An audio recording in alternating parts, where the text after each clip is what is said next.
mean, if you can have fireworks lining the driveway as you're leaving, why would you not? Why would you not?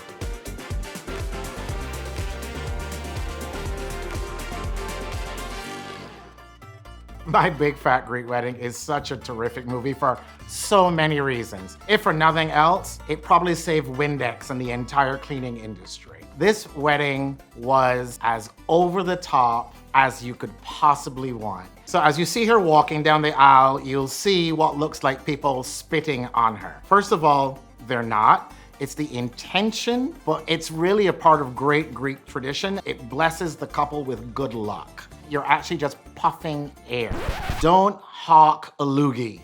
And if you've never been to a Greek wedding or a Greek Orthodox wedding, it's very different than a traditional Christian wedding. For one, it takes a long time and they go through all of the process and journey, but it's so beautiful to follow along. And this wedding does it flawlessly. Now, the dresses, that's between them and God. Your wedding is not a prom.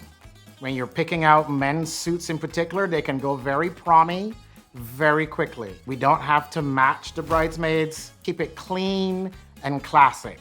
This is so amazing that they're actually showing you a little piece of Greek heritage and Greek culture as the bride and groom walk around the altar several times with the officiant, and that actually signifies that they're now married. So one of the great themes about this movie is, of course, these very diverse and different cultures coming together to create a new union.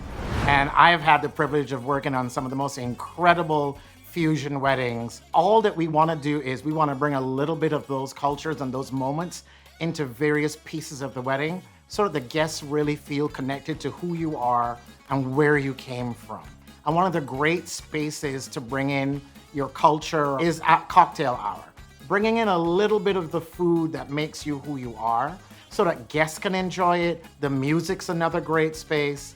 But one of the things that great cultural fusion weddings do better than anything else is celebrate, because it's two sets of cultures truly celebrating becoming one. Oh, 4 Weddings and a Funeral. This is a good classic. If you don't love lace with diamantes in it, this wedding, not for you. This is everything fantastic about a 90s wedding. Puff sleeves, tight waist, lots of lace, lots of tulle, lots of everything. And even a more modern approach these days, everyone loves a veil. A veil is the only time at your wedding you get to wear one. I mean, you might as well. But we're also spending hundreds of dollars on makeup. So most people don't do a blusher anymore. A blusher is the thing you wear in the front. Your makeup artist worked hard to beat the crap out of your face. Let's show it. They, of course, in this particular wedding, opted to do traditional vows. But one of the things that you can do that I love that's very modern and fresh and you can include is adding a personal letter to each other. There's some great information actually on the knot about crafting your own personal letters and notes to each other that can help you create a moment where it's really about the two of you talking to each other within all of this madness that's happening. To Lydia John Hibbert. May not be joined in matrimony to Lydia Jane Hibbert. I've actually had a wedding where the officiant called the wrong names to the couple 3 different times. Everyone who was a guest was just dying in peals of laughter. So when it comes to picking the right officiant for you, make sure that your officiant knows who you are and they understand the kind of experience you want for the day so that it's a great fit. If in this entire series you take one thing away, the one thing I'm gonna say to you is breathe. Stuff's gonna go wrong on your day. So when those things happen, roll with it, because ultimately, all we want to get out of this day is the two of you happily married, ready to begin a life together. So any movie that has Julia Roberts in, I'm already invested. And My Best Friend's Wedding is one of the best. You see the groom looking at his bride. When you see the person you love and they're walking towards you for the moment that you're going to become partners for life, it is such an exciting feeling and moment. I love love, what can I tell you? So this wedding featured an incredible choir. If you're in a church, a choir adds such a joy and an uplifting feeling. And if a choir feels too over the top, just a solo singer is incredible to add that same feeling to your day.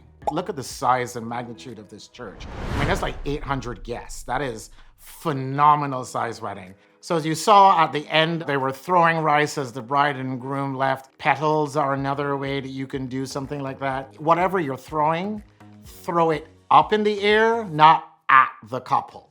This is one of my favorite scenes in any movie with a wedding. First of all, the florals are immaculate. They're at the right height so that people can talk across the table, and then a profusion of candlelight everywhere. The only thing that dates this movie is the chair covers, which no one does anymore. They're under this great tent and a great evening. I think this is a perfect setup for a wedding in a movie. I do this for a loving, you know? As a wedding planner who is male and gay, I detest the character of Frank. While we come in all shapes and sizes, Frank is a little too disorganized, a little too much about himself. A great wedding planner should have all of the fabulous ideas and all the fabulous trimmings and trappings, but it should always be about you and not about them. But for comedic value, 10 out of 10. So this is one of my favorite scenes in the movie Father of the Bride. My father and my sister are as close as any two humans can be. At my sister's wedding, my dad spent the entire time just sitting at a table, staring at his daughter, and all he kept saying to me was, "I gave my daughter away." And it was such an emotional moment, and I love this in this movie because it connects it as you see him kind of walking through the reception, always kind of keeping his eye on his wife, but always looking to his little girl who's now married. And that moment when dad's letting go and letting her blossom and fly. There's something really special about a parent or a loved one who stands by your side as you take the hand of the person you're getting married to. It's one of my favorite moments. But what I want to talk about is that beautifully ostentatious floral at the ceremony. They tricked this chapel out. Every pew, candles, florals. You can tell that they really took time and attention. What I would say to most modern couples is, when you're spending your money on your wedding, always think about where your money is gonna go the furthest, the longest. If it's in the church, we can't move it to the reception site, so it's gonna stay at the church. But your guests are in the church for maybe half an hour to an hour. They're at your reception for 4 to 6 hours. Put the best bang for your buck when it comes to floral and decor where your guests will be the longest. Do we love this? Absolutely. Do we need it? Not necessarily. Will they all make it as a couple? Big Fat Greek Wedding, he doesn't have a choice. 4 weddings and a funeral, I would say 60-40 yes. In my best friend's wedding, I would say 100% because Julia gave up everything to make sure he married the woman he loved. And I mean, who wouldn't want to stay married to Cameron Diaz? She's kind of hot. And for Father of the Bride, I hope so because he spent a fortune. And that's a wrap on another great episode. Thanks so much for joining me today. Don't forget to subscribe to The Knot for great wedding information.